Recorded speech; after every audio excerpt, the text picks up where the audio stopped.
Hi, welcome to Capturing Christianity. Today we're taking your questions on abortion, pro-life issues, pro-choice issues, and today I've got two people who speak, or two pro-life activists, if you want to put it that way, that speak on abortion, that have done all sorts of work in abortion, and I want to give them some time at the very beginning of this Q&A to kind of tell you about the kind of work that they're doing, because I think it's really important. It also kind of give you a basis for what these people do.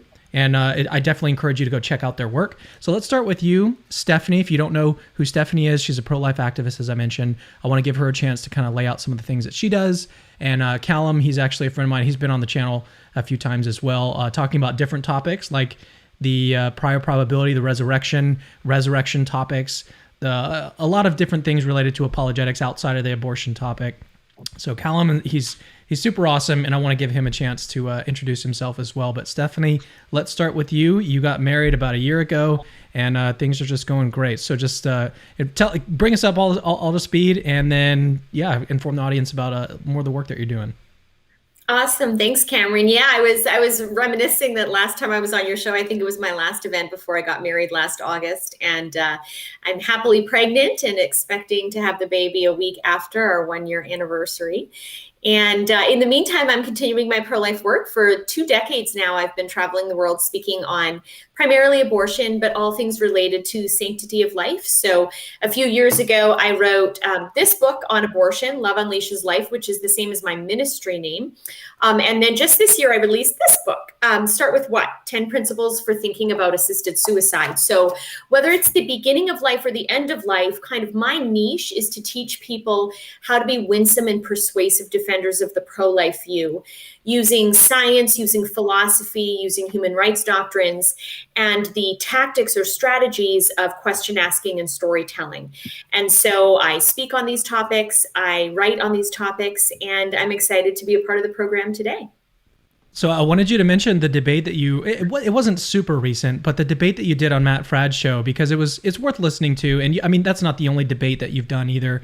One of the things I really appreciate about you, Stephanie, is you speak with such clarity, I feel like. And a lot of people are not able to really do that when it comes to something that's so sensitive and so and at times so complicated. When you're talking about when the personhood begins or when rights begin, these things get really complicated really quickly. A lot of people may not understand that, but I feel like you speak with such clarity. It's just super helpful. And so I really love and appreciate your work. But what's the debate that you did recently on Matt Fradd's show? Well, thank you. Yes. So on several occasions now, actually, I've debated an abortionist who's also a professor at Berkeley, and his name is Dr. Malcolm Potts. And your friend and mine, Matt, reached out to me and said, "Hey, I want to do a live debate on my channel. Do you know anyone who would debate me?" And I said, actually, there's this abortionist who was the first medical director of the International Planned Parenthood Federation, who has debated me, I think it was 3 times at the time. So I said, if I ask him, he might come on your show. And so sure enough, Dr. Potts was willing, and we had tens of thousands of people at this point, I think, have tuned in. And it's just a great opportunity to present truth in a reasonable way. And as you say, with God's inspiration, with clarity, but in a forum where someone who's representing evil is representing their perspective, and to be able to have the light shine in that darkness is really important. So it was a powerful debate. Yeah, and I highly recommend that you go check out. So she, as I mentioned, she got married about a year ago. So everything prior to that point, she went under the name Stephanie Gray. Well, it's just changed a little bit, Stephanie Gray Connors. So you can still search, I think, for Stephanie Gray, and a lot of stuff is going to pop up. I highly recommend you go check out her work. She's got a lot of great stuff. Let's turn it over to Callum. Callum, thanks for coming back on the show, but just let everyone know kind of things that you're doing. And COVID obviously has been kept you in the UK, but normally you're over in the US and doing all sorts of crazy things. So just tell everyone kind of things that you got going on right now. Well, and the stuff that you've done in the past. Yeah, well, sure. Well, it's great to be back with two of my favorite people on the show and my favorite audience. I, for the last year, as you might be able to tell from international media, have not been doing very much. So England has had one of the strictest lockdowns in the world for over a year now, with very few weeks in the summer where we got to do a few things. So in that sense, it's been a pretty boring year. But on the other hand, I've been able to speak across the world much more easily than I had been otherwise. So I've spoken in Jamaica, Romania, California, and all sorts of other places without really barely even getting out of bed. It's been a different year, but fortunately, of course, we've still been able to get some things done. I've had some time to work on research, which I hadn't had as much time to do before. So I really got caught up with all the research and academic stuff that I hadn't been able to do as much of. In particular, I'm looking at questions of maternal mortality and abortion. So I've been looking at whether abortion policy affects maternal mortality rates and in which direction. So there's often this argument that if you give legal protections to unborn children, that's going to make abortion less safe for women and it will lead to women dying. And so my research has been addressing that question and seeing to what extent the empirical evidence actually backs that claim up. And you can ask about that if you want. I'm not going to give any hints, tips, or forecasts right now. But yeah, it's been an interesting year. I'm very much hoping to be back in the US before too long, whether in the greatest country in North America, Texas, or possibly Washington, D.C. for the March for Life in January. The latter is more likely. So if you do happen to be around D.C. in January, get in touch, and it would be great to catch up with you. So let's do this before we get into the questions. So we've got a lot that have already come in the live chat. You don't have to send a question in as a super chat in order to get answered. However, if someone does want to support the ministry and they send it as a super chat, I feel sort of an obligation to get to those people who want to support the ministry and send a comment in that way. I just want to help you out. You want to help me out. So that's a way to make sure that your question gets asked today. But I did want to say, as questions start to come in, and like I said, I've already got some in the queue here, and they weren't sent in as super chats. I did want to give Stephanie and Callum a chance to talk about the reasons why they're so interested in this subject. Callum, you didn't mention that you're a medical doctor, but I want people to know that. I want people to know some of the reasons why you feel so strongly about this topic, about pro-life issues. So let's start with you, Callum. I know you just finished talking, but we'll start with Callum, and then we'll pass it over to Stephanie. Just some of the reasons why this is such, you feel that this is such an important topic, and you've spent so much of your time on it.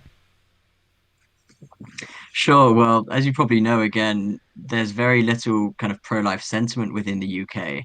And so it's not the kind of thing that naturally came up. I barely had even thought about it until I went to university.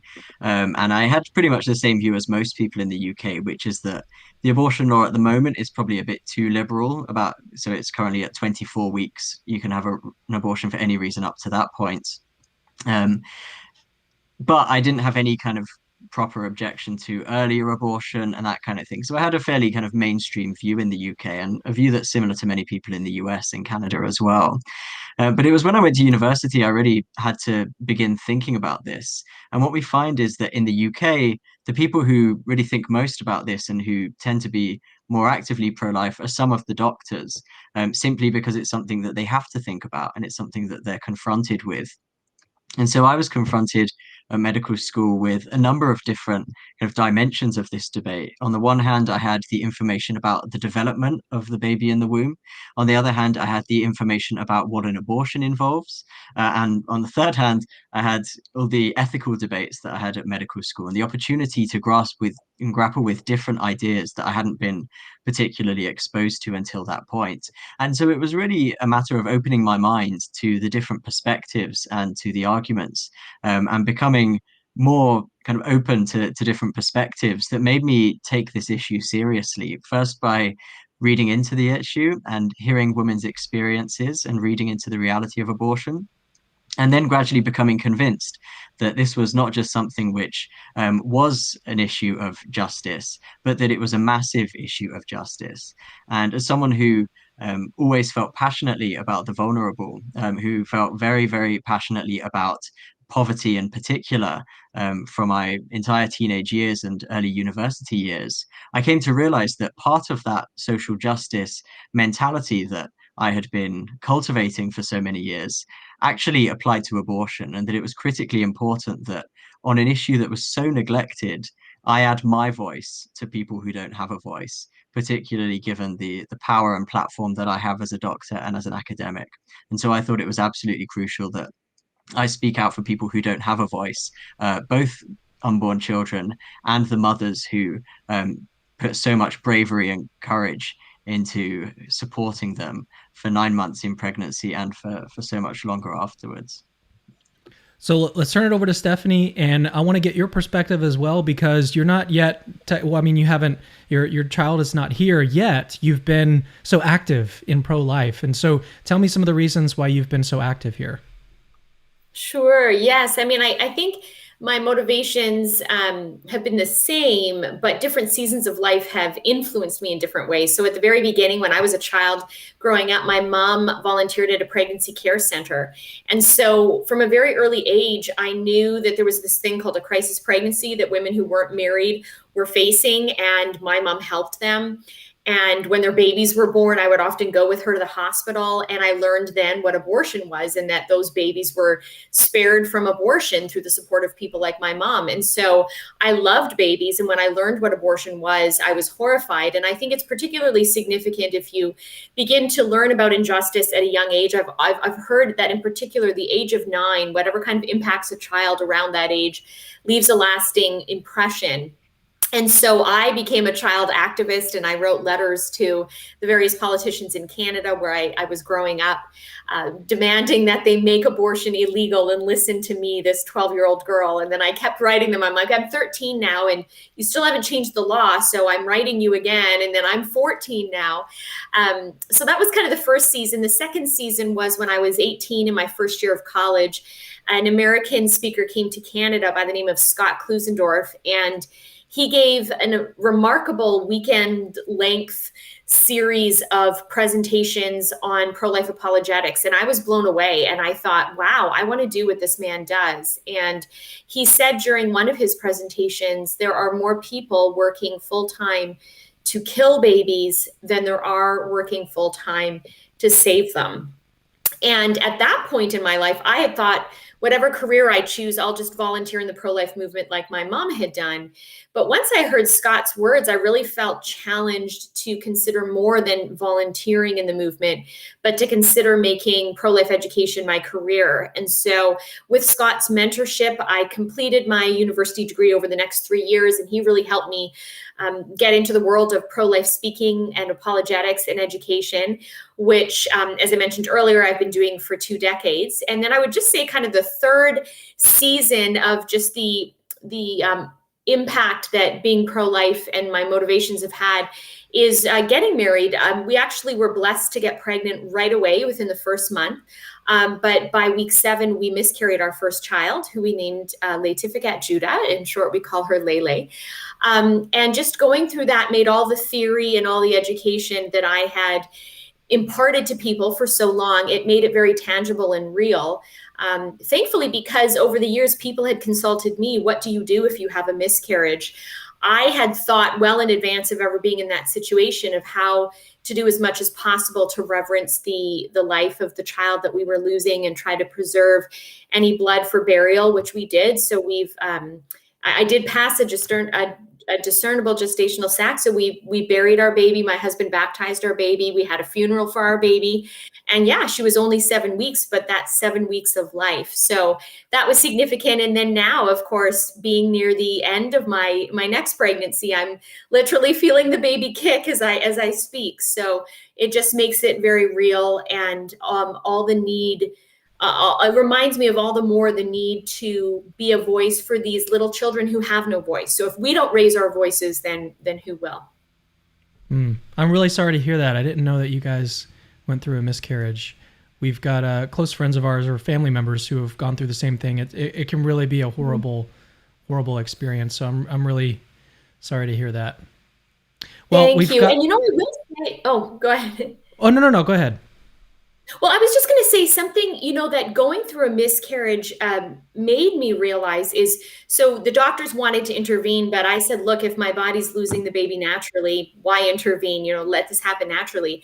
And I would just even say, obviously there was the emotional toll, the sorrow of losing a child that we so delighted in for those 7 weeks. But the physical toll, and it made me think as a pro-life activist, why would anyone intentionally bring about what I'm unintentionally experiencing? Just from a physical level, miscarriage was quite traumatic for us. And it made me think, I think a lot of people intentionally do this because they don't know what they're getting into. When they choose the abortion pills or they choose an abortion procedure, they don't really understand until they're in the process the physical toll the ending of a pregnancy has on the body. Of course, there's a massive difference between it accidentally happening through miscarriage and intentionally happening through abortion. But then there's still that similarity of just the body's expulsion of a life, and it can be quite traumatic. So it really made me think, why would anyone want to intentionally bring this upon themselves? Yeah, that's a really interesting thought. Well, let's get into some questions. We've had a lot that have come in, and so we'll just start. I don't have these in order. The software that I use, unfortunately, doesn't put it in like chronological order as they were sent in. But here's the first one that we'll start with. This one is from Brian Lauer. He says, I'd like to know how a pro-life Christian feels about LGBTQ plus people adopting the children they save. Anyone can take it first. Sure. I guess I saw my name, so I'll maybe briefly comment, although I feel like you are probably more inclined to address kind of the LGBT issue. But I would say from a pro-life perspective, this to me looks like the blending of two issues. So a pro-lifer never wants a child killed. And so we therefore believe children should be parented in some way or another by their biological parents or adoptive parents. But if a pro-lifer objects to someone who identifies as LGBT adopting a child, that doesn't mean we're okay with the child then being killed or abandoned. It just means we hold a different position on a different issue for different reasoning. So the objection to abortion is it's wrong to intentionally end the life of an innocent human being. But a pro-life Christian can still object to something like LGBT adoption, but the reasoning is very different. The reasoning is we would come from a perspective that males and females contribute something unique to a relationship. And so having a mother and a father is different from having two mothers or two fathers. And so children ideally should have both a mother and a father, and would therefore object to intentionally withholding that from a child through that type of relationship. But I'm sure you two have tackled this particular topic more than I have, so I'll let you take it from there.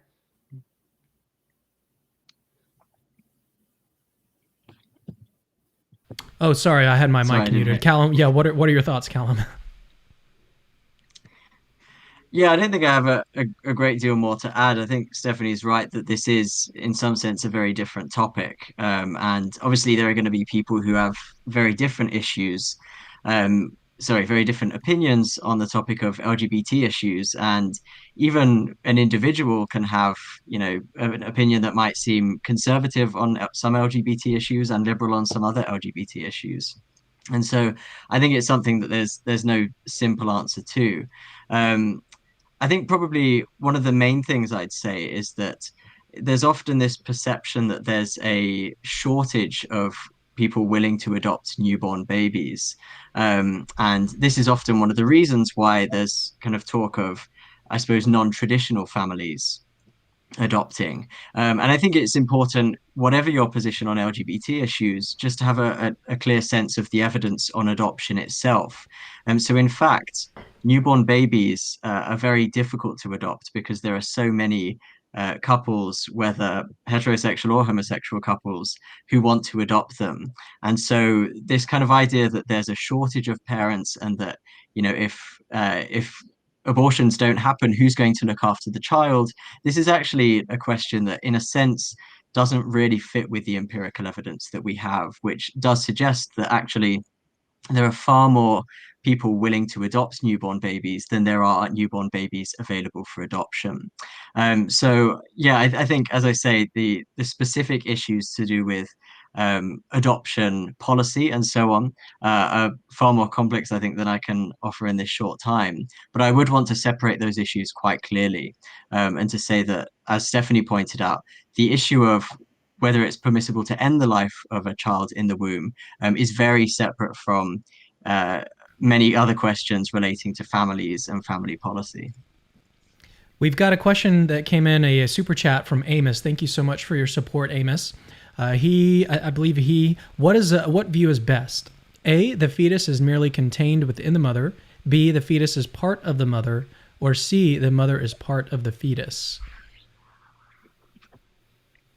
More of a philosophical question here. So Not just not all at jumping, once. I would say jumping in there, it's like multiple choice. It's like my university exams in psychology. Um, I mean, I think of those three, the most accurate of them is the first one. The fetus is merely contained within the mother, insofar as the fetus has his or her own DNA. So, yes, there is some shared DNA from the mom. So, part of the info from the mom, part of the DNA has been contributed by the dad. But the preborn child is genetically distinct from the mother and the father and is attached to the mother, but not actually a part of the mother. The preborn child can have a different blood type. If it's a male child, then obviously is a male in the body of a female. So it can't be B in that regards. And then C, the mother is also not a part of the fetus because she existed prior to the fetus. And the fetus's existence is not necessary for the mother's existence. She exists independent of being pregnant and will continue to exist after the pregnancy. So of those three, I would say the fetus is in the mother, certainly dependent on the mother, just like a born child is dependent on their mother or a caregiver in general. But that's what I'd say. Yeah, it seems to me like this is a question of mereology, wholes and parts, and when does when we're thinking about abortion and like when does life begin, that's really kind of the question that maybe this is getting at, because I think everyone agrees that the mother and the child, at least when the child is born, we've got two individuals here. But then the question might be like, when does that happen? When do we have a distinct thing? So I don't know. Callum, what are your thoughts?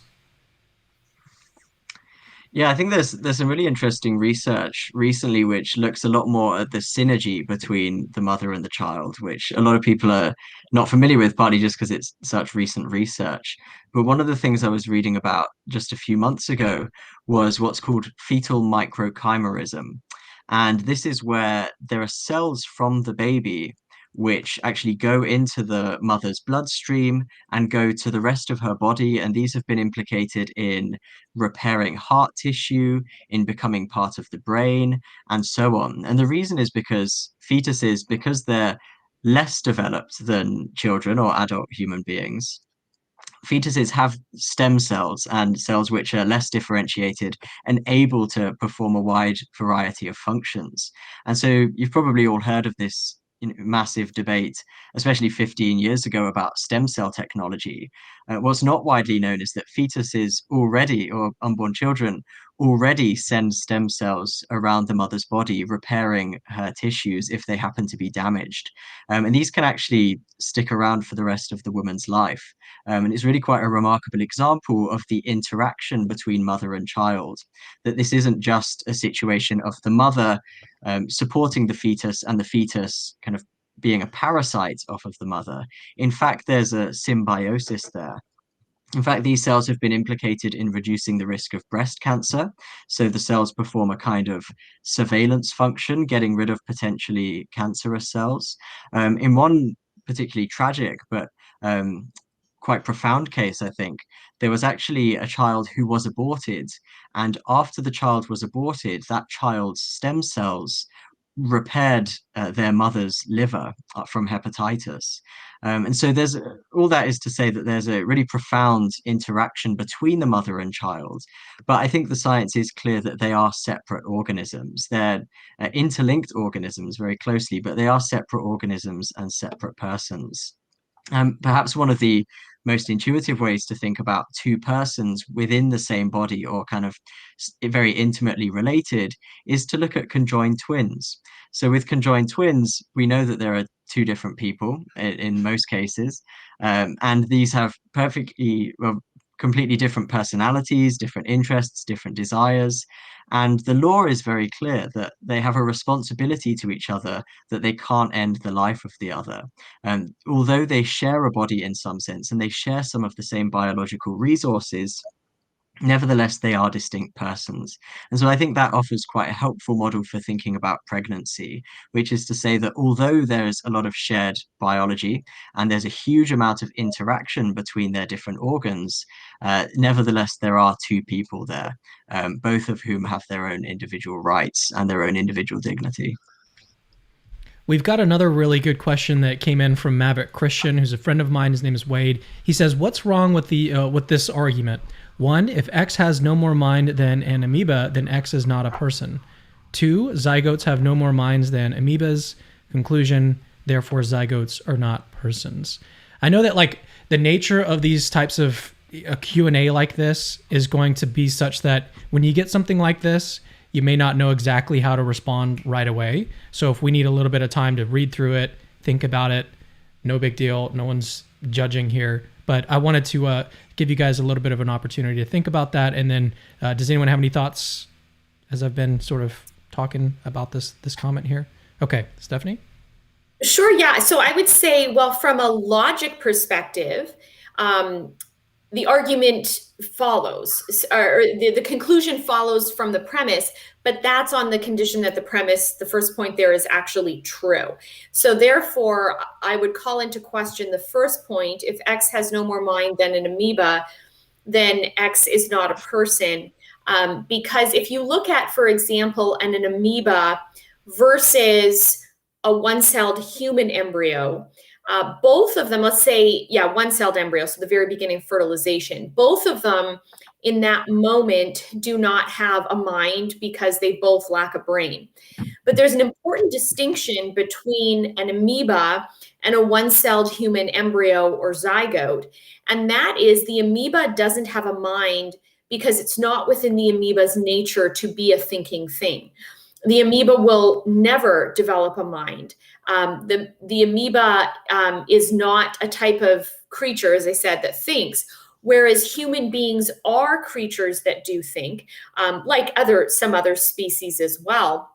And so in the case of the one-celled human embryo, the embryo doesn't have a mind yet because the physical brain hasn't developed yet, because sufficient time has not been allowed to pass for the embryo to grow and develop various body parts, which includes the brain. So in one case, you have something that will never develop a brain. In the other case, you have something that inherently has the capacity for brain function, but due to her age or his age, is not able to manifest its nature because it hasn't developed long enough to grow a brain. So one cannot think because of what it is, and another cannot think because of how old it is. So I would say when it comes, therefore, to personhood, the question should not be how does one currently function, but rather what is the inherent capacity of a particular being. And the inherent capacity of a human being is to be rational, conscious, and self-aware. But due to some human beings' ages, they can't act on that capacity, whereas there is no inherent capacity for thinking and reasoning in the amoeba. Callum, what are your thoughts? Sure, I have three main thoughts, and I'm going to try my very best to make sure I remember them, because I always say I've got 3 or 4 thoughts, and then I only come up with 2. So we'll try our best. The first thing I'd say is that quite a common pro-life response to this is to think about people who are temporarily asleep or temporarily in a coma.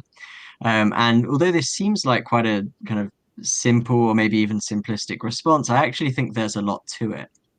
So it seems pretty obvious that most people, when they're sleeping, at least when they're not dreaming, don't have a mind, in the sense that they don't have any sort of mental, conscious phenomena going on. They're not able to access any mental thoughts. But nevertheless, we'd still want to say that's a person.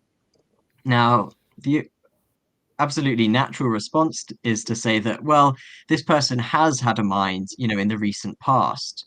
But it's still true that that person doesn't have a mind in any kind of straightforward sense at a given moment. And so what you end up having to say is that this person has the capacity to have a mind, or to have mental processes or conscious abilities and conscious experiences. And you have to say that what makes that person still a person is that the same biological entity that previously had those mental experiences is the same biological entity that is now unconscious, whether asleep or in a coma. And what that kind of suggests is that ultimately what preserves identity is not the mind itself, because the mind often turns off and on, and it can have radical changes over the course of a life. What preserves the identity is the biological entity which has the conscious experiences and which has the capacity for conscious experiences in the future.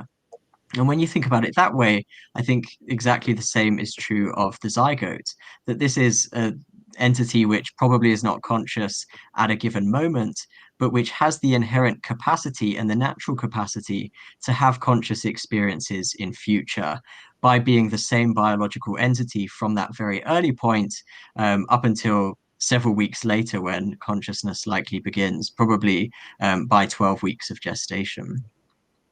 The second thing I'd say is that it's often, I think, intuitive to think that something can't be a person because perhaps they can't be physically harmed or they can't be consciously harmed. So if someone is unable to feel any pain or unable to feel any sort of conscious experience, how is it possible for them to be harmed? But actually, I think philosophers have come up with a number of examples of what they call harmless wrongs, which means something that is wrong to do, even though it doesn't necessarily cause any conscious harm. Something like this, for example, would be cheating on a spouse and them never finding out about it. That might never cause the spouse any conscious distress or conscious torment or anything if they don't find out. But nevertheless, it harms a person. And what this suggests is a principle that you don't actually need conscious awareness of being wronged to be wronged. You don't need conscious awareness of being harmed to be harmed. And if that's the case, then I think that undercuts one of the main intuitions that suggests that zygotes can't be harmed. And that's simply because they can't have any conscious experience. I've done the exact thing that I warned I would do, and I've forgotten the third point. I'll try and come back to it later, but I did warn you in advance. I'll see if I remember it. You said 3 or 4, so I was waiting to see how many you'd get to. You only got 2. All right, maybe we'll cover it in a later question. Well, we got another substantial super chat from Russell Jones. He's a longtime supporter of the ministry. How's it going, Russ? Send me a text, let me know. He says, if a temporarily insane man stumbles into your home, threatens you with hours of torture or possibly death, and to take thousands of dollars, it's legal to stop with force. Why can a woman stop the intruder but not the baby? So I'll maybe start there again. I would respond by saying the difference is a baby is not analogous to an intruder. So an intruder, for example, is coming into your home. They don't have a right to be in your home, and they're threatening to harm you. Whereas in the case of a pregnancy, the only place for the preborn child to be for the first 9 months of his or her life is his mother's body. The body was designed for preborn life. Every month, even prior to pregnancy, every month a woman's uterus is thickening its lining in great expectation for the implantation of a new human being should conception occur. So even at a physiological level, the body is kind of monthly, cyclically saying, I'm getting ready for your offspring. Now, if a woman doesn't get pregnant, then no offspring will implant. But the point is, unlike your home, which is something that you own, you possess, and you can invite people in, but they can't claim a right to come into your home, children are very different. Children have a right to enter their parents' home. And in particular, when a child needs their parent's body for the first 9 months of their life, which is what all human beings require to begin their lives, then they can kind of claim a right to the uterus, which is created for them in a way a stranger cannot claim a right to a home, which is not created for them.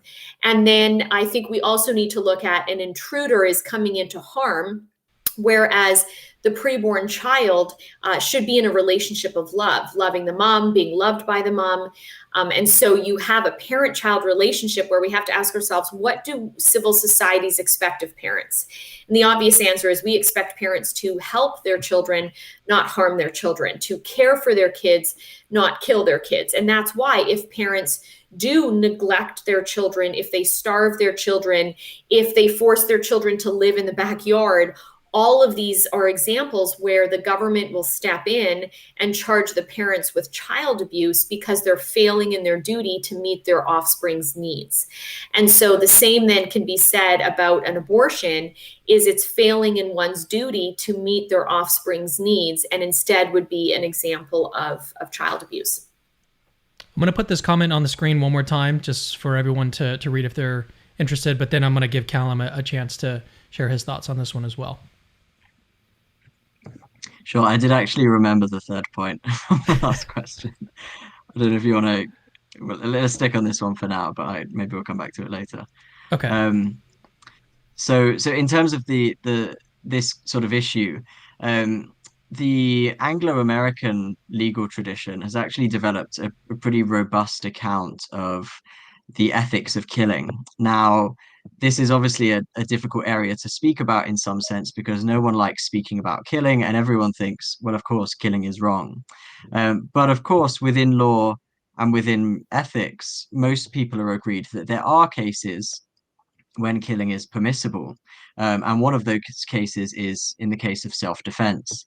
And of course, we'd all prefer a world where that wasn't necessary, but sometimes it is. And so, for example, this insane person who enters your house, they might not even be morally culpable. They might have, be under the influence of some psychotic disorder. And it's a tragic situation, but nevertheless, it seems like it's permissible to end their life if they're posing a threat to yours. So suppose you think about abortion in the same way, that this is a case of self-defense, preventing the woman from undergoing grave bodily harm. The way I think I'd respond to this is to say that within law, and I think law reasonably well matches up with our ethical intuitions on this point, in the Anglo-American legal tradition at the very least, there are very strict criteria for when killing in self-defense is permissible. For example, the threat has to be sufficiently grave and killing has to be a sufficiently proportionate response. If someone simply enters your house and you shoot them and they're not actually posing an imminent and clear threat to your life, you would still be found guilty of ending their life. And it's clearly illegal to do so. You're only allowed to kill in self-defense if there is a very clear and imminent threat to your life.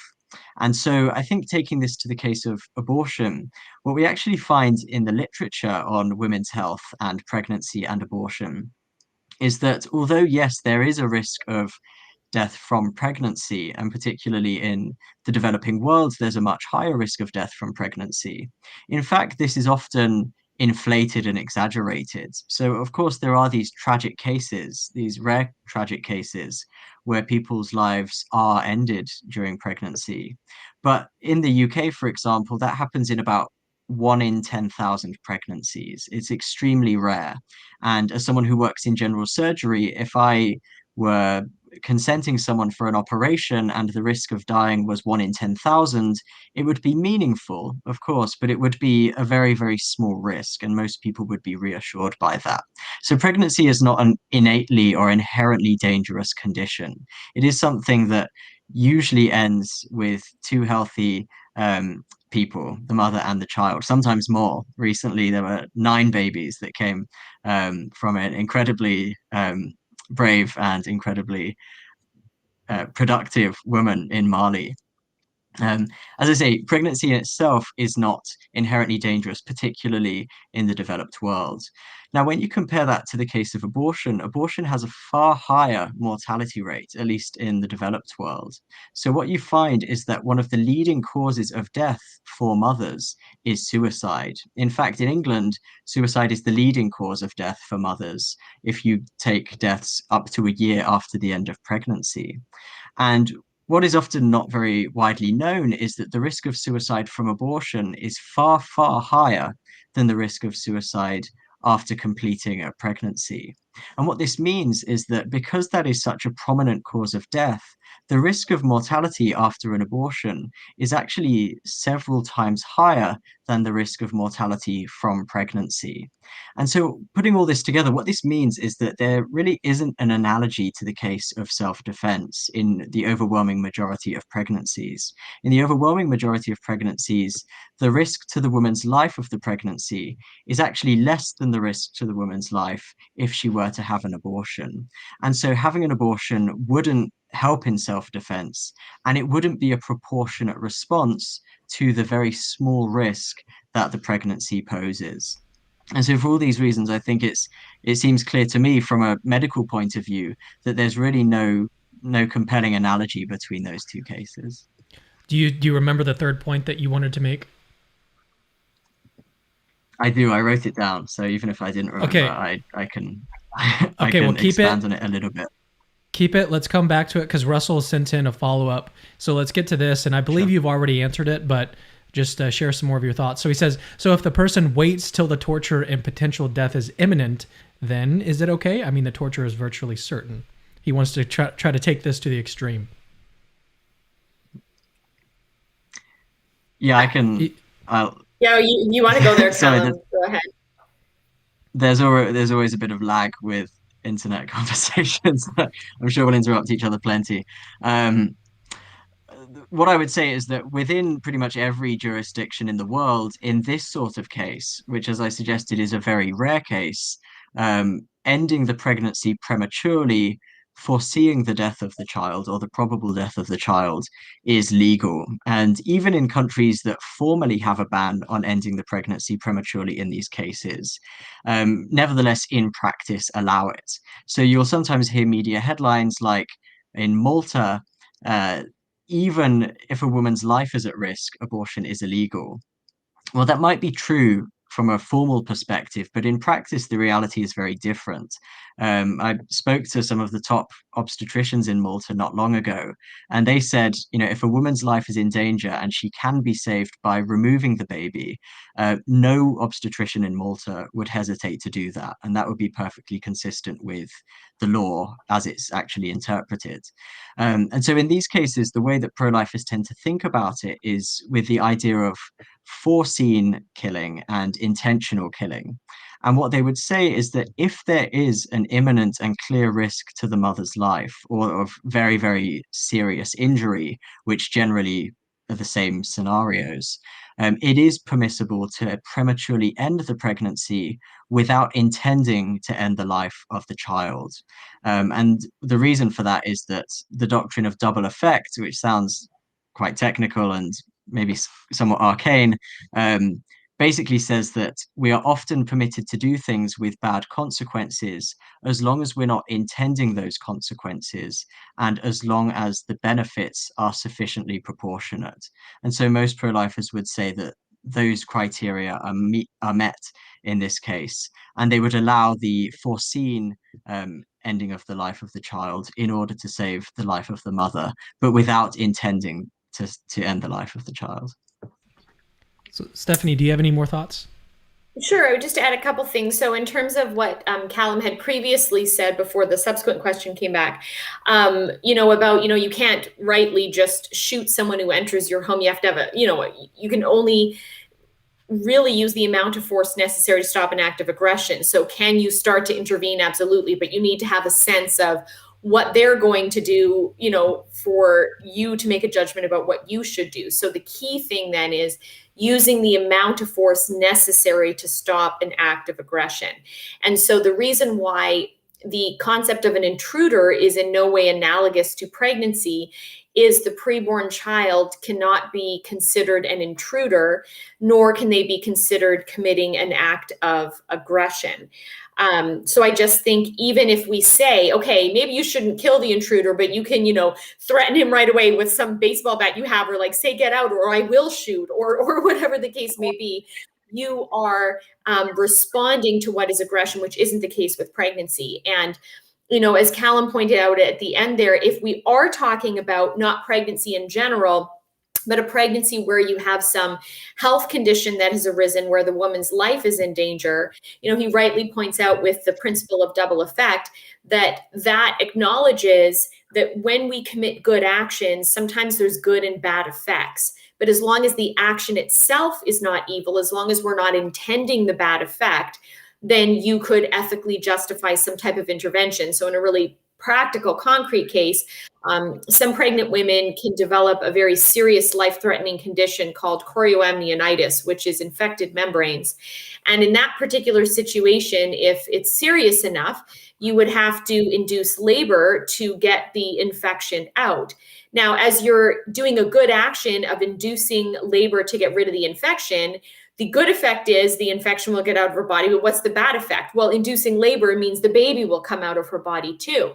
Now, if we have the technology through incubators to keep the baby alive, then we immediately transfer the baby into an incubator and we do our best to save the baby's life. But if this severe infection has arisen in the woman's body prior to any incubator being able to keep the baby alive, maybe it's 16 weeks of pregnancy, for example, and there's no incubator that could sustain a preborn child's life at that age, then the child dies not because we killed the child, but because we didn't have the technology to save the child. There's a very significant difference between being unable to save someone who would otherwise die if the infection took over the mother's body and killed her. It's going to kill the baby too. There's a very big difference between not being able to save someone versus directly and intentionally ending their life. And it's the latter example, which we would never say is permissible. Callum, anything else to add? And feel free to go back to the third point that you wanted to make. I wanted to give you an opportunity to make that point. So if you want to make it, feel free to take that time now. Thank you. The only thing I'd add on that question we've just had was, in most cases, there's no possibility of saving the child, because in most of these cases, the child has to be removed immediately from the mother in order to save her life, or as quickly as possible. And if the child were left in, the mother would pass away. And also, because the mother had passed away, the baby also would pass away. So in that sense, in the overwhelming majority of cases, it's not even as if you're choosing between saving the mother or the baby. In fact, tragically, the baby is likely to pass away whatever you do. And the only option in most cases is to save the mother. That's if this happens pre-viability, which is about 22 weeks now. Of course, if there are life-threatening conditions after 22 weeks of pregnancy, you can simply deliver the baby and try your best to keep it alive, which nowadays, thankfully, is very often successful. Coming back to the other question then. So I feel justified in coming back to this just because it is quite a key question, and it is something that a lot of people think is really unintuitive, this idea that something that's not conscious can have human dignity and rights and can be an object that deserves respect and our special attention and care. So the final point that I want to make for people who do find that still quite unintuitive is that ultimately this question comes down to the moral significance of consciousness and the question of, is consciousness required in order for something to have moral value and to be a full human being or a person? Now, there are two kind of ways you can flesh out this idea. One is to say that a minimal form of consciousness is sufficient to make something a person. So just being sentient is sufficient to make something a person. Well, the reason that's going to be tricky, well, the two reasons. The first is that consciousness probably starts very early in pregnancy. So we think now by 12 weeks, the baby is able to feel pain. And of course, if you can feel pain, then you're conscious. But it's actually even possible that the baby is conscious earlier. We don't really know. And in a sense, we might never know. But I think pretty early in pregnancy, we can be confident that the neural apparatus for consciousness is there, at least a very basic kind of consciousness. The other problem is that if you say that pure sentience makes something a person, then it seems to suggest that any sort of animal, no matter how kind of cognitively unadvanced it is, becomes a person. So perhaps even an insect has a basic level of consciousness. But it seems very, very unintuitive to us that insects are persons and have the same moral status as every human being. The other way you can kind of flesh that out is to say that a very kind of complex and advanced level of consciousness is what makes something a person.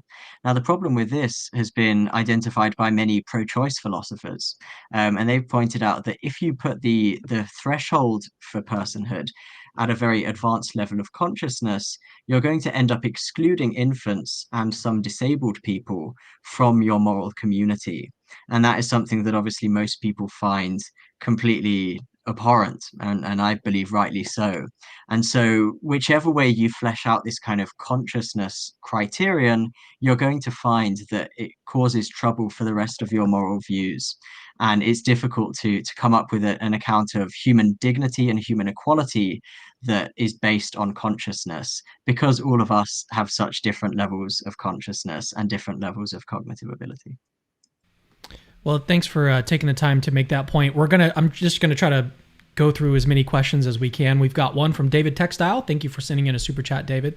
Is it true that there's a possibility of a new law where abortions, including miscarriages, will become illegal? I mean, I would say I can't foresee any type of civil society making a miscarriage unlawful, because a miscarriage is something that happens to you as opposed to something you choose to do. So I think perhaps what the questioner is getting at is a concern abortion supporters have raised, which is if we get to a point where we create laws against abortion in countries where it's currently allowed, for example, with unrestricted access, the concern is if you ban abortion, some people might say, well, what if a woman has a miscarriage and people are going to think instead she had an abortion?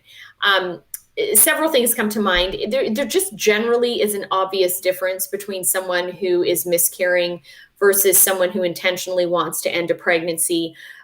Generally, anyone interacting with them can tell the difference between someone who has relief that a pregnancy is ended after an abortion versus in great emotional distress and is distraught because they're losing a pregnancy they don't want to lose, and they'll continually ask the doctor, like, are you sure there's no heartbeat, or are you sure the baby's dead, and is there anything that we can do to keep the baby alive, and why did this happen? So the whole disposition is very different. So in short, then, I would say that it's entirely reasonable to have laws against abortion, just like it's entirely reasonable to have laws that would say it's illegal for someone to stab an individual in the heart.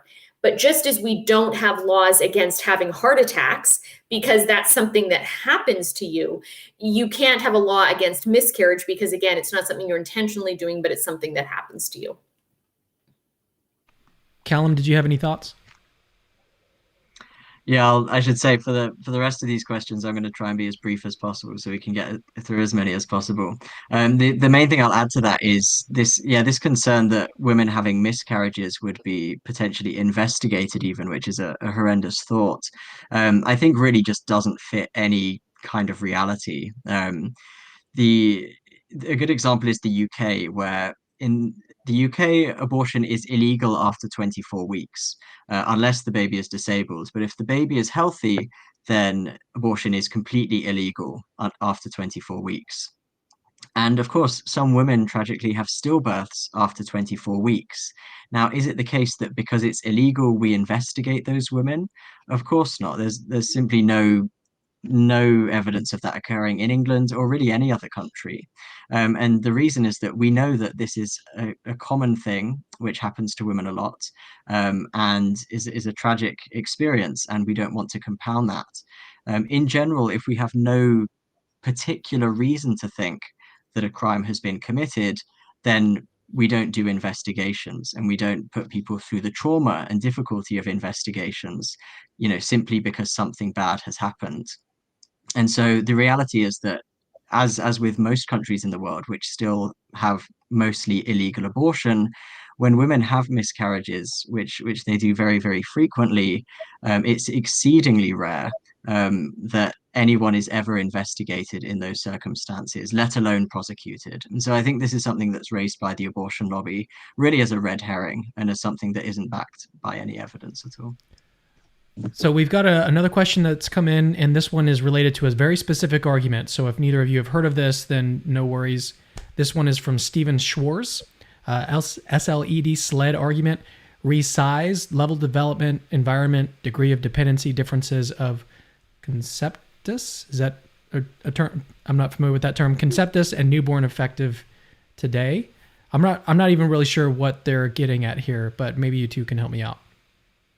Sure. Well, I'm impressed that this person knows SLED originates with Stephen Schwartz, because my mentor, Scott Klusendorf, really popularized SLED to the point that a lot of people thought Scott made it up. And then I found out that Stephen Schwartz, who had authored a book many years or even decades before Scott, had come up with it. But yeah, so what he's referring to is that there are four main differences between preborn children and born children, which can be remembered by the acronym SLED. So size, size, level of development, environment, and dependency. The preborn child is smaller. The preborn child is less developed physically as well as mentally than a toddler, for example.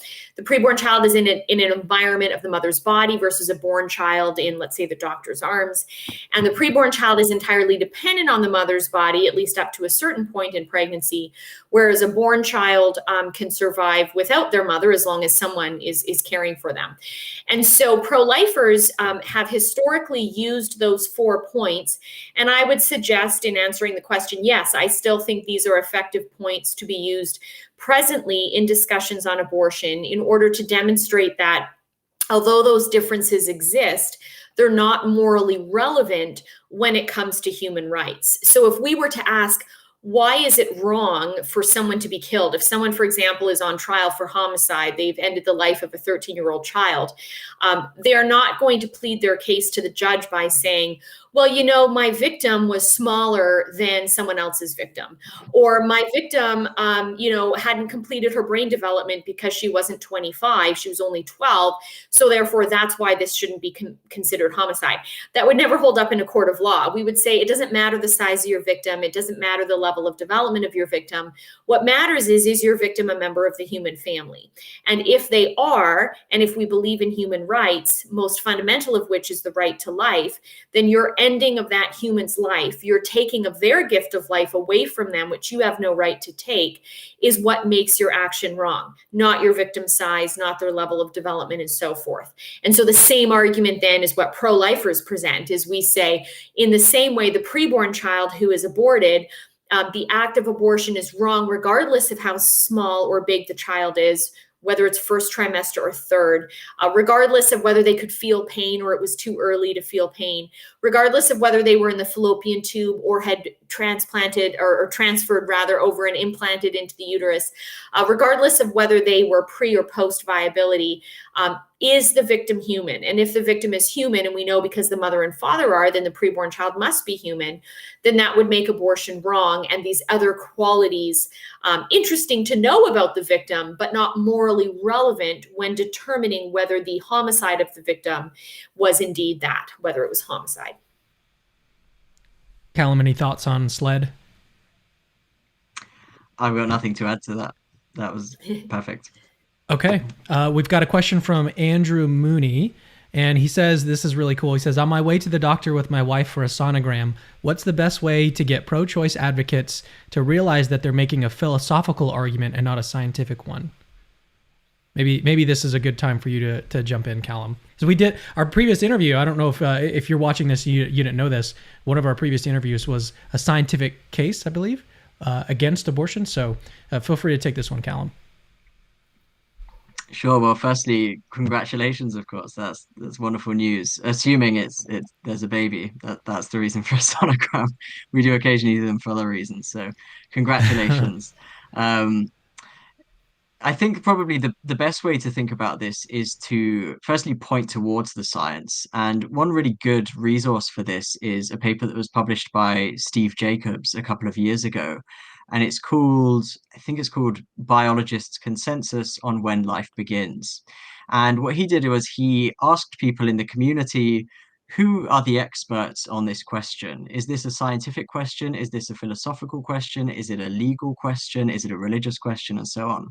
And the overwhelming majority said biologists are the experts on this, not the Supreme Court, not religious leaders, not philosophers. This is, life is a biological thing, and the biologists are the experts on it. So he then thought, okay, well, let's ask the experts. And so he gave it to several thousand biologists in several different ways. He framed it in a few different ways. Basically, the question of, is there a new organism that begins at fertilization? And what he found was that through the different questions, about 96% of the biologists said human life begins at fertilization. That's when a new organism begins to exist. He then asked them for their political leanings, both in terms of party politics and in terms of their views on abortion. And what he found was that even the majority of pro-choice people, of pro-choice biologists rather, said, yes, of course, life begins to exist at fertilization. And so often people kind of get a little bit, I guess, annoyed at this kind of thing, because they still think that there's some sense in which the idea of a human being is a philosophical or a kind of existential concept. And what you can do there is you can help them out by just delineating the terminology a bit more clearly. So what you can say is, okay, what science clearly shows is that a human being, i.e., a member of our species, a human organism, is formed at fertilization. And this is not controversial among scientists. But what you seem to want to be saying is that there's a difference between a human being and a person. So even though the embryo is a human being biologically, we seem to be disagreeing about whether it's a person, i.e., whether it has full moral status, whether it has human rights, and that sort of thing. And by kind of differentiating the terminology in that way, I think it helps you to achieve clarity about the science and lay that foundation that really no one scientifically literate should be questioning, while at the same time not just kind of annoying them by pretending that science has completely determined all of the questions about abortion by itself. You want to be able to say, actually, yeah, we do have a disagreement, and it's about whether all human beings are persons or whether only some human beings are persons. And then, of course, you can use those philosophical arguments based on the idea of human equality, based on the idea of human rights applying to people, whether they're 50 years old, 2 years old, completely healthy, or have a variety of significant illnesses. And once you do that and you show that all human beings are equal despite their differences, and once you show that throughout history, when we have excluded some human beings from the category of personhood, then I think you're in a good position to point out that the unborn child is in the same position. They're a human being biologically who should be included in personhood and who has an equal status to the rest of us. This question is related. And so, Stephanie, if you'd like to provide any comments on this one, I'll let you start first in this one. Myla Nora says, personhood arguments seem to be the strongest for abortion. How do I counter that the early fetus cannot feel, cannot think, cannot sense, or do anything? Why should fetus outweigh a person? Yeah, good question. So when people focus on the preborn child's inability to currently think, feel, and so forth, it actually is that SLED acronym coming into play, and it's the L in SLED, level of development, that because the preborn child is less developed, the child can't think yet. The child maybe early in pregnancy cannot feel pain yet. So what we want to ask the individual is, how do you define a person? And when we get their answer, like it's someone who can currently think or feel, then what we want to do is give them counter examples of people who in the present moment, like certain preborn children, are incapable of thinking and feeling. So back to one of our earlier questions and answers where Callum was speaking about, hopefully, I think I might have just froze for a second, but where Callum was speaking about someone who's, for example, sleeping, they're not thinking or aware or rational the way all of us are right now, as we're listening, as we're comprehending, as we're speaking, and so forth. But we would consider it wrong to kill someone who's sleeping. Or let's take someone who's under anesthetic. They're getting surgery done and they can't feel any pain. Is it wrong if someone bursts into the surgical room and kills the person on the table?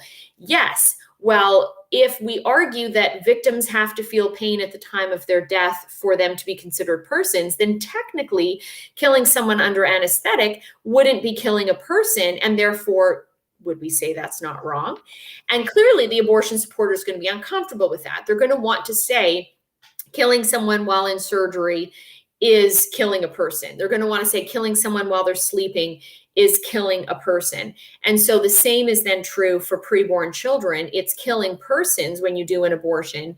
It's just that in the current moment, that individual cannot express something that is inherent to their nature. And in the case of the preborn child, they can't express those human capabilities because of their age. Whereas the person under in surgery, or the person who's sleeping, can't express those human abilities because of a certain state that they're in, or an environment that has been put upon them. The other point I would make is when we talk about how we ought to define persons. So are all members of the human family persons, or are only some members of the human family persons? What Callum was alluding to there in his last point is, if you look at history, we humans have a dangerous tendency to deprive some of our fellow human beings of their personhood status. That happened during the Second World War, where Jews weren't considered persons because of their ethnicity or their religion. In America, there was a time where Blacks weren't considered persons because of their skin color. Even women at one point weren't considered persons because of their sex. And today we look back on history and we say, hold on, women are humans, Blacks are humans, Jews are humans. By virtue of being humans, they should automatically be considered persons. And it is wrong to deny a human their personhood status based on sex, skin color, or ethnicity. We agree on that. But then what I would add is, it's similarly wrong to deny what we know to be a human, the preborn child, her personhood status based on age. So if it's wrong to discriminate based on sex, skin color, or ethnicity, it's also wrong to discriminate based on age. And denying preborn children their personhood status because they can't yet think in the current moment, because they can't yet feel pain at fertilization, is to deny them personhood status because of their age, because it's their age that impacts their ability to develop the brain, to feel pain, and so forth.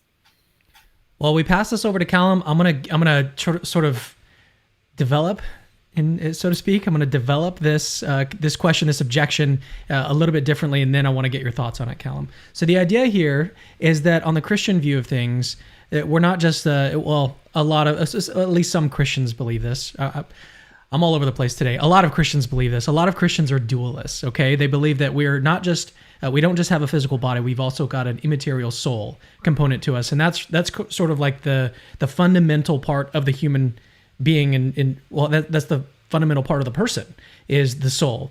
So some Christians who support abortion will give the argument that goes something like this. So ensoulment, when a fetus or when a human child obtains their soul, there's a sort of open question about this in Christian theology. Does it happen at conception? Does it happen a few weeks into conception? Richard Swinburne, Callum, as you know, I believe he thinks that ensoulment happens a little bit later. So it's not that it happens at conception.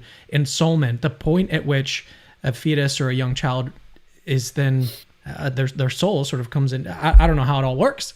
But anyways, you may get where I'm going with this. So the idea here is that if ensoulment happens sometime after conception, then their personhood status or maybe their rights don't come until the soul is there. So what are your thoughts on this sort of development of this objection?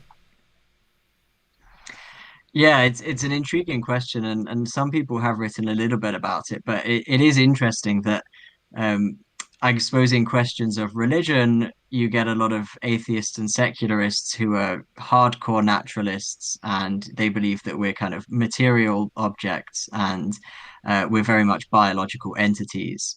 And on the other hand, many Christians think that we're fundamentally kind of immaterial souls, that kind of thing. And then in the kind of debate on abortion, it somewhat switches the other way around sometimes. So you get atheists and secularists who not always are pro-choice, of course, but more often are, suddenly switching to a kind of mental account of personhood and identity and saying that actually we're fundamentally kind of psychological beings rather than material beings and biological entities. And by contrast, you get a lot of Christians saying that we're animals and we're kind of earthy entities. Um, I'll try and explain kind of my position and how I think Christians can think about it. So Christians do disagree on these questions on what exactly humans are. Are we fundamentally mental entities, or are we fundamentally material, or are we fundamentally a mix of both? And I think fundamentally we are a mix of both, and that actually our bodies are central to who we are.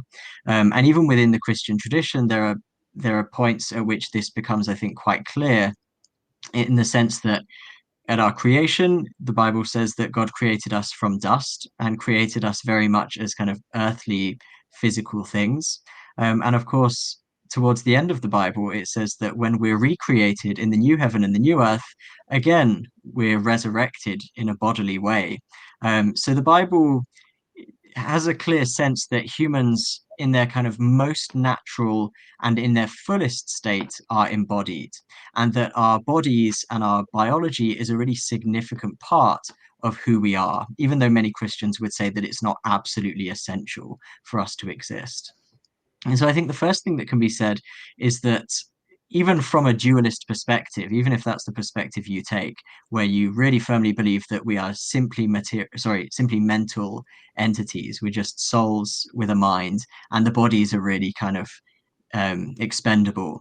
Even then, I think the Bible is going to say the body is a very important part of who we are. And it seems natural to think that when our body exists, that's when our soul exists. The second reason for that is that pretty much everyone who's a dualist is going to have to say that we still exist even when we're not conscious. So even when we're in a coma or when we're in a very deep sleep and we're not at all conscious, dualists are going to have to say that our soul still exists. And so if our soul still exists while we're sleeping, it doesn't seem to be particularly difficult to believe that our soul also existed before we had our first conscious thoughts either. The final thing I'd say on that is that I think Christian tradition is important. So Christian tradition didn't begin speaking about ensoulment until a somewhat later stage. But the earliest Christian tradition makes no difference between kind of the early embryo, which probably doesn't have a mind in the first few weeks, and kind of later embryo or the fetus at a much later stage.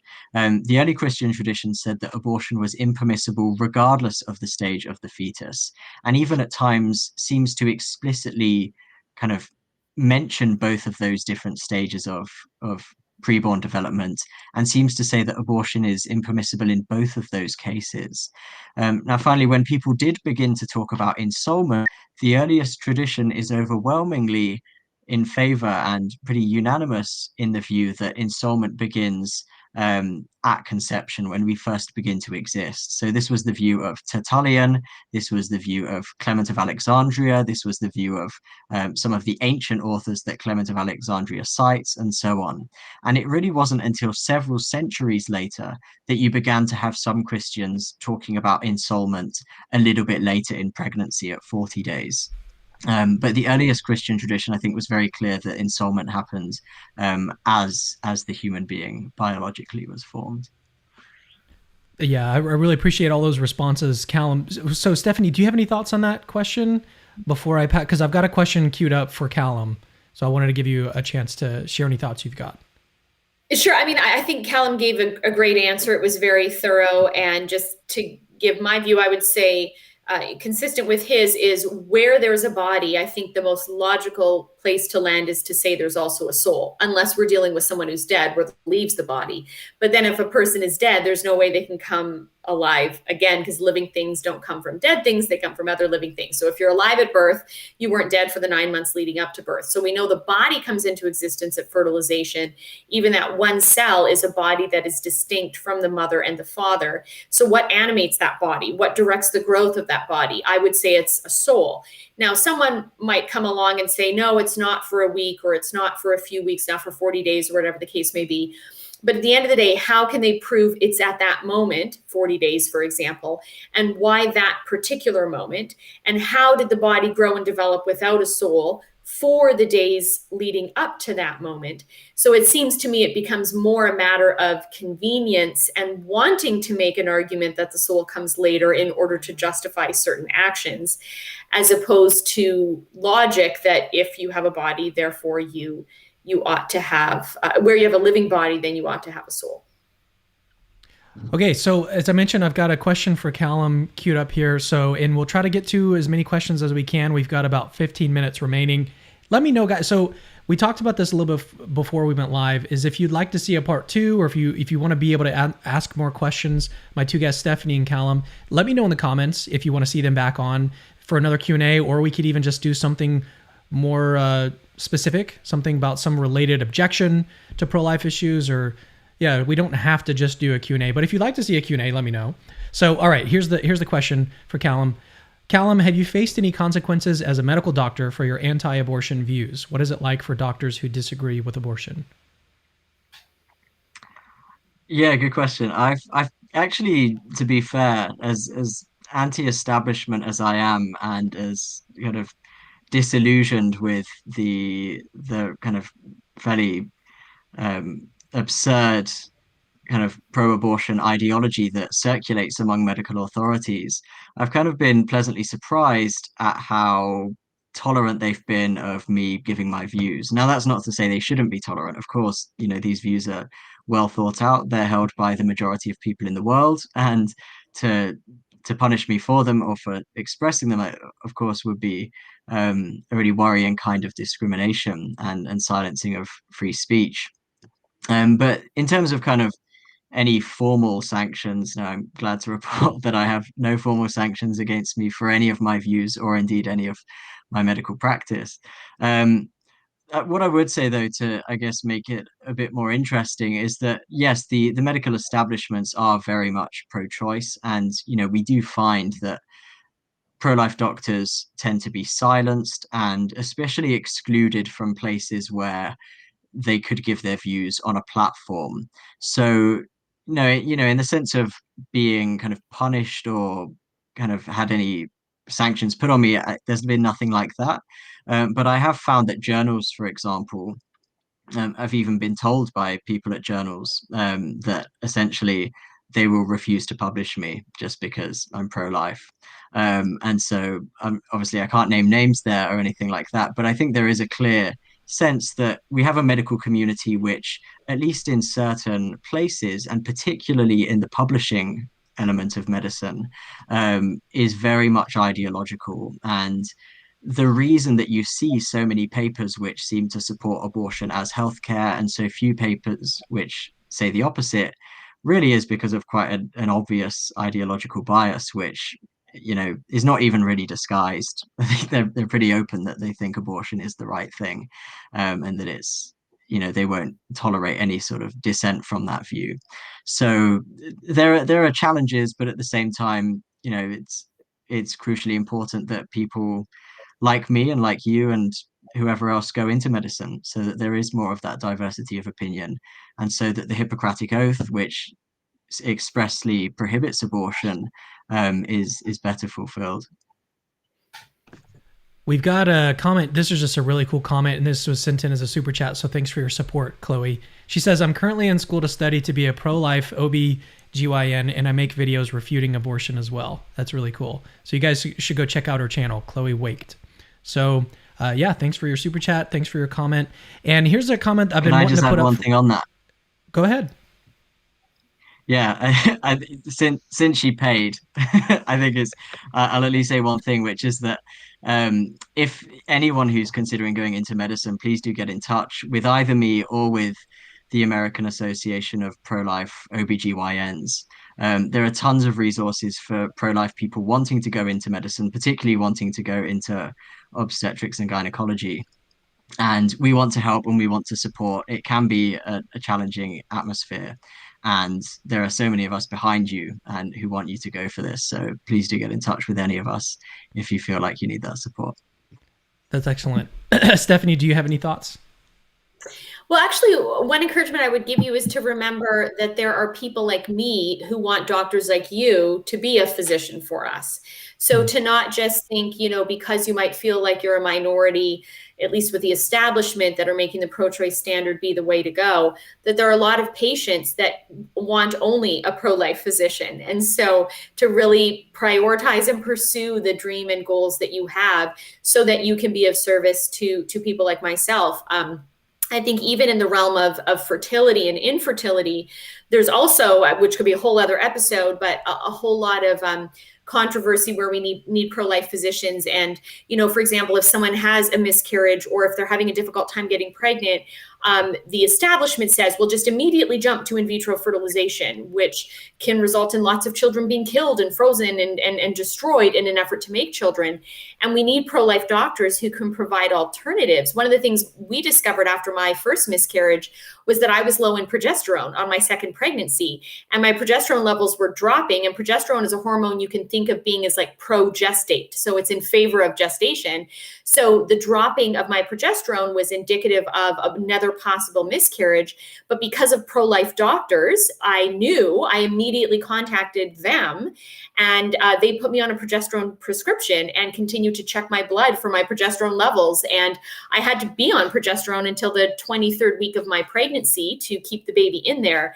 But that's because of the world of pro-life doctors who know about alternatives to the establishment. So I just wanted to share that story to give you encouragement to pursue pro-life medicine to help people like me. That's awesome. Well, here's a question from Bronson. I've been wanting to get to this one for a while now. He or she, could you ask the doctor if he would have any moral issues with removing the fetus and putting it into an artificial womb?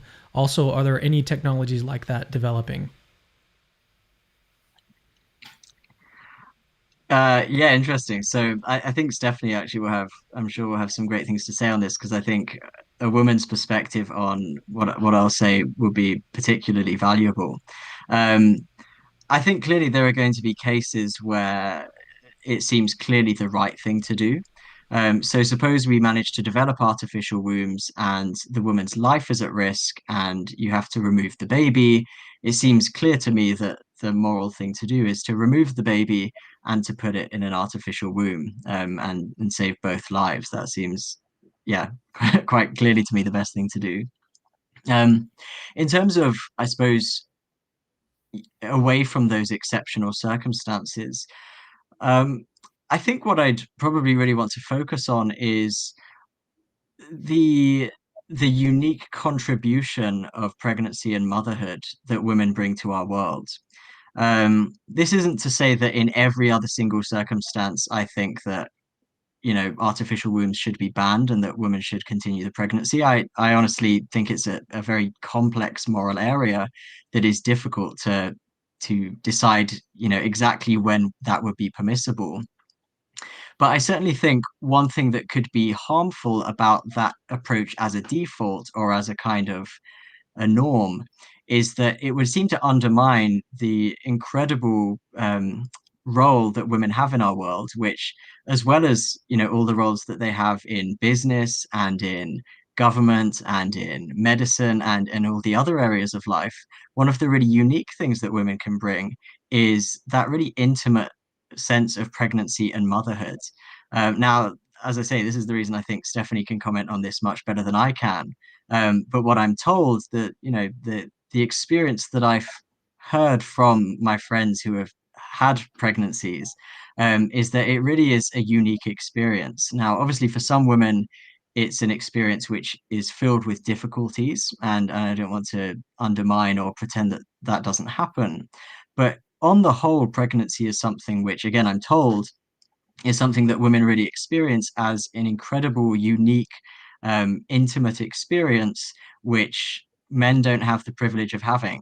Now, that comes with benefits and downsides, of course. But I think it's critical that in a world where there's a greater striving for equality, and in some cases a kind of assimilation of women to the male norms, I think it's absolutely vital more than ever that we retain the unique contributions of women, and the unique experiences of women, and that these are celebrated rather than seen as obstacles. And so that would be my perspective. I know it's not as cut and dry as you might have wished, but I think being a man actually, in some sense, makes it much more difficult to answer that question. Yeah, Stephanie, give us your thoughts. Yeah, sure. I mean, I just want to say this. I'm really enjoying being on this with Callum because I very much feel like I'm in line with what he says. And so we're both offering just kind of a different way of saying the same thing. It's very complimentary. But yeah, my default position, or my position, would be to say the default should be that the child is designed to be in the womb of the mother. We are designed for that relationship and that communion of persons, and that should be the norm. But then there are situations that can arise where that norm cannot be maintained, such as the woman's life being in danger. And gosh, if we had a safe environment to put the preborn child in to maintain that child's life as opposed to the child dying, wouldn't that be wonderful? I mean, in a sense, we already have artificial wombs. That's what incubators are. But what I think the questioner is getting at is, what if we could do that at 15 weeks or 10 weeks or 5 weeks, and it's really like a womb-like environment. And I would say if the child is going to die, unless the child could have that environment, then we place the child in that environment. But otherwise, if it's not a situation where it's a life or death scenario, then you need the relationship to another. I mean, from a Christian perspective, we know in the scriptures, when God made Adam and Eve, it was like, it is not good for man to be alone. Even if someone is not religious, just looking at the last year and a half of lockdowns around our world, and we have seen concrete examples of it is not good for man to be alone. It is not good for man to be isolated. There are so many people that are languishing, that are filled with anxiety, that are running to drugs and alcohol, that are seeking out suicide because of isolation. So human beings are communal creatures. We're relational creatures. And we see that in our very nature of how we were meant to begin, not only beginning in relationship of a male and female needing to come together, but then being sustained through relationship of requiring the body of one's mother. So I think maintaining pregnancy as the default definitely needs to be what we lean to. So let's get to one more question. This one's from Raven14. This one is super interesting, super philosophical, hard-hitting question. Raven14, does the original embryo survive monozygotic twinning? The original embryo can't be both twins, nor can it be one twin but not the other. Was the original embryo a valuable person who ceased to exist? Why don't we talk about monozygotic twinning first, kind of what that is and what this the philosophical question that's brought about by that case, and then let's discuss it. Who'd like to take this one? I'm certainly happy to comment on it, but do you want to go first, Callum? Sure, I can go first and then hand over. Yeah, so just to explain monozygotic twinning, that really is just kind of identical twins. So it means mono meaning one, as in monotheism, and zygotic meaning zygote. So it means it comes from one zygote, and that zygote divides into kind of a group of cells as the early embryo, and then that early embryo divides into two groups of cells, becoming two new organisms. And the question is, if this kind of embryo can divide in that way, does that mean that there was no embryo before, or does it mean that the original embryo no longer exists, or anything like that? I think the first thing I'd say is that the fact that the fact that one person biologically can, in a sense, split into two, or can have part of it bud off as a new biological entity, doesn't mean that there was no biological organism to begin with, and it doesn't mean that the original biological organism ceases to exist and the two new ones are entirely new. In fact, we have an example that's very kind of close and, in a sense, obvious, which is pregnancy. In pregnancy, you have one biological organism, which ends up being two biological organisms as one of them splits off. Of course, there are two biological organisms long before they fully physically separate, but nevertheless, we have an instance of one biological organism splitting into two, in a sense. And so what that, I think, shows is that you can split into two organisms, and nevertheless, the first organism still exists. It doesn't mean that there was nothing there. It doesn't mean that the thing that there was there isn't alive or anything like that. And so I think people who suggest that twinning kind of suggests that there was nothing there in the first place, it's not exactly clear what the argument is. And my main kind of response to it whenever it comes up is really just to ask for clarification about what precisely is the argument that says, because it splits into two different new organisms, there was no organism in the first place, or the first organism dies or ceases to exist. When you actually ask people to put that into a logical form, it becomes much more difficult. And I think the reason for that is because although there seems to be some kind of intuition that twinning is a problem in this way, when you actually try and articulate that, it's very difficult. And I think the reason for that is because there actually is no argument to suggest that the original organism wasn't alive. I hope that makes a bit of sense. Sorry, it's a bit technical and a bit no, it wasn't technical at all. I don't mean that as a you know. Well, so Stephanie, I know you said that you basically agree with everything that Callum has said ever, but tell me if you have anything to add or anything you maybe disagree with. I don't know. No, yeah, no, it was well said. I think I would add a really simple analogy that if you have a particular type of worm, a flatworm on a table, and you cut it in half, you will have two flatworms suddenly crawling on the table. And if we imagine doing that right in front of our own eyes, I think we'd all acknowledge that the original flatworm is still there and still alive. And now we see a second one. And so the same is true for, as Callum said, identical twins, which is what my mom and her twin sister are. They're identical twins. What we don't know in the case of them versus the flatworms that we can observe on the table is who came first. Was it my mom or was it my Aunt Corinne? But the point is, one human existed and had a really rare, unique capability to split into a second human, but it doesn't mean the one didn't exist prior to the split. It also doesn't mean they no longer exist after the split, because there's now two, which means if there was one before and only one split, then that original one had to maintain their identity as the second one comes along.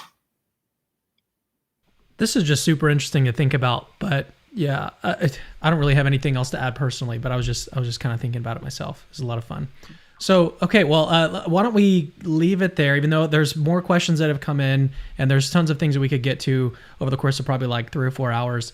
But again, if you want to see these two back on, let me know in the comments of this video. Don't do it in the live chat. Well, you can let me know in the live chat, but the live chat doesn't always stick around. When I go in and edit the beginning of these videos out with the little countdown, the live chat disappears. So if you want to let me know that you'd like to see these two back on, let me know in the actual real comments down below. Thank you guys for tuning in today. Is there anything that you would like to leave with the audience before we close out? Let's start with you, Stephanie. I just encourage you to always be in pursuit of the truth and to make sure that there's good reasons for the claims that you make. And I've been grateful to be a part of the program again. Beautiful. Callum? Yeah, I guess just be bold. Yeah, be committed and absolutely pursue the truth, as Stephanie says, but also be bold. I say this coming from England, where I think the latest opinion poll showed something like 85% of people were pro-choice. Very, very, very few are pro-life, and even fewer actually kind of have any sort of passion or energy for being pro-life. And nevertheless, I speak out about it, and most people disagree with me, and it's absolutely fine. And you can do that too. You're not going to get in too much trouble. And if you are, you've got plenty of people behind you. So absolutely follow the truth and fight for justice. I love that. All right. Well, I just wanted to talk to the audience real quick, just for a second. If you've enjoyed the program today, you like this kind of content, this is a little bit rare for us. We don't typically get into issues that could be classified as political, although this week has been a little bit different. Even tomorrow, I haven't really announced this. I haven't put the link up or anything, but I'm having Mark Turnage back on to talk about the Israel-Palestine conflict, just to get some understanding of what's actually going on over there. I think that there's a lot of things being thrown around and just the sort of misinformation that's out there as well. There's a lot of different takes. I personally don't really know exactly what's going on, and I want someone who actually knows, who's a sort of expert in that area. He takes trips over to Israel all the time. He knows sort of the ins and outs of the land over there. So I just feel like it'd be helpful to have someone else provide their insight that's actually been over there. So anyways, that's what's happening on the show tomorrow. But if you find value in the kind of things, the kind of videos that we put out, consider supporting this channel, supporting this ministry, Capturing Christianity. Go over to our Patreon. It's linked in the description of this video, patreon.com/Capturing Christianity, to support the ministry. We're actually in need right now of additional funds. We've got a certain amount of money that we spend each month on payroll and other things like software to be able to run these live streams. And right now, I think as of today, I said something about it earlier on Facebook and on the YouTube community tab, but I think we've got about $150 left to raise in order to get back to our monthly support level that we need, our monthly support threshold, in order to continue daily operations here at Capturing Christianity. So if you find value, you want to help out the ministry, consider supporting us. Again, links are in the description. If you can't do anything financial, don't worry about it. You can at least subscribe. If you're watching this on YouTube, subscribe to the channel, turn on the little bell so you can get notifications. In any case, thank you guys for tuning in. Remember, Christianity is true. See you guys later.